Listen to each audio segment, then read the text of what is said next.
एक ही व्यक्ति के बारे में उपनिषदों के, शास्त्रों के, पुराणों के अलग अलग विचार हैं। एक ही देव के बारे में अलग अलग उन्होंने लिख दिया, तो व्यक्ति कितना खोज पाएगा, उम्र निकल जाएगी। इसी कारण से हमारे ऋषि मुनियों ने सुविधा के लिए, आप लोगों को समझाने के लिए कि जल्दी से जल्दी, मानव जीवन कम है, समय कम है, काल हर रोज आयु को हर रहा है, इसलिए इनको सीधा मार्ग दिखा दिया जाए। तो उन्होंने प्रयास किया, लेकिन उनका जितना भी वो प्रयास करते गए, हम लोग उसके बारे में उतना ही विपरीत चलते गए। कहीं न कहीं बचने का रास्ता जीवों ने खोज ही लिया। कहीं काल का नाम रख दिया, कहीं माया का नाम रख दिया, कहीं संसार का नाम रख दिया, कहीं परिवार का नाम रख दिया।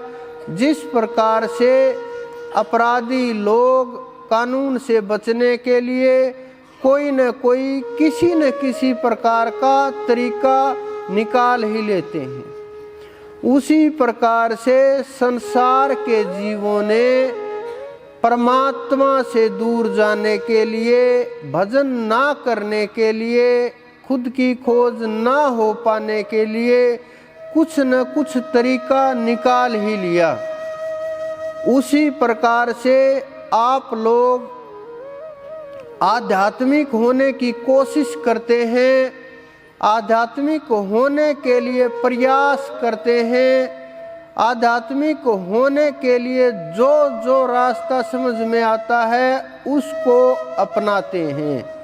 लेकिन जो आप लोगों को रास्ता दिखाने वाले हैं, जो समझाने वाले हैं, उन्हें स्वयं ही रास्ते का नहीं पता।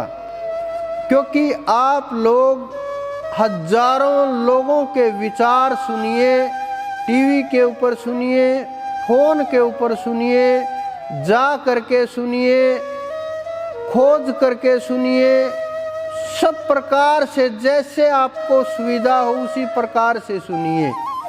मन के ऊपर बोलने वाले, आत्मा के ऊपर बोलने वाले, आत्म तत्वों का रास्ता दिखाने वाले इस धरती के ऊपर गिने चुने लोग हैं। फिर उनमें भी जिनके पास गुरु तत्व है वो बहुत कम लोग हैं, क्योंकि गुरु तत्व के बिना उसकी खोज नहीं हो सकती। आप कहीं भी घूमते रहें, मंदिरों में, मस्जिदों में, जहाँ भी मूर्तियाँ लगी हुई हैं, कुछ भी करते रहें। हम ये यहाँ बस भारत के अंदर नहीं है, केवल हिंदू धर्म के अंदर ही ये नहीं है। हम अजरबैजान में गए हुए थे, वहाँ अग्नि जल रही थी, तेल बहुत ज़्यादा है उस देश के अंदर, अग्नि जल रही थी अपने आप ऑटोमेटिक। वहाँ भी लोग सिक्के डाल रहे उसके ऊपर, वहीं के जो लोकल लोग थे उन्होंने बहुत सिक्के डाल रखे वहाँ। मैंने पूछा कि ये सिक्के क्यों डाल रखे हैं, पैसे क्यों डाल रखे हैं? उन्होंने कहा ये नेगेटिव एनर्जी को दूर करने के लिए दुआ की गई है।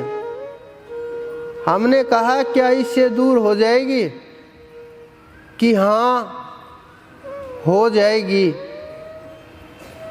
बहुत ये नहीं कि ये बस यही चल रहा है, आप लोगों के बीच चल रहा है, मात्र हिंदुओं में चल रहा है, सारी पृथ्वी का यही हाल है।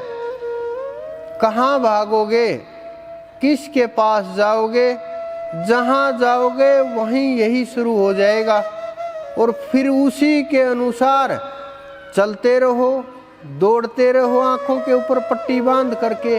जब आंखों के ऊपर पट्टी बांध करके चलोगे तो ना रास्ता दिखेगा, ना मंजिल मिलेगी, और आप इसी परंपराओं के अंदर घूमते रहोगे।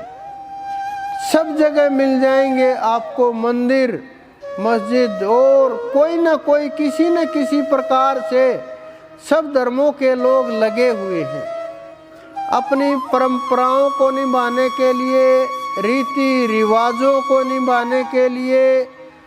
सब कुछ जिस प्रकार से पूर्वज करते आए हैं, हमारे धर्मों के जो जिन्होंने शुरुआत की ऋषि मुनियों ने वो करते आए हैं, लोग उनके मार्ग पर चलने का प्रयास तो करते हैं लेकिन समझने का प्रयास नहीं करते कि वो जा रहा है मैं भी जाऊं।